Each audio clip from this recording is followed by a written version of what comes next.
Sister, இப்போ என் அண்ணன் எப்படி இருக்காரு? கூட்டிட்டு போலாமா? ரூம் நம்பர் 302ல இருப்பாரு, போய் பாருங்க.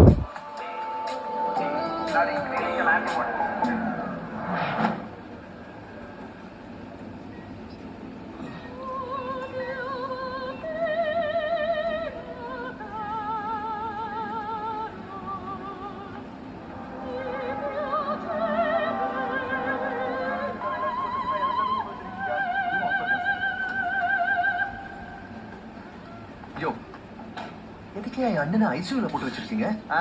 ஆயில் மசாஜ் பண்ண ஆளா பாரு. ட்ரீட்மெண்ட்டுக்கு தான் வைப்பாங்க. ரெடியா மேல இருந்து கையா சொன்னேன். ஏய், என்ன சொல்றான் அவன்? சார், எதுக்கு அவங்க அண்ணன் ஐசியூல வச்சிருக்கீங்கன்னு கேள்வி கேட்குறேன் சார். பாத்தீங்களா சார்?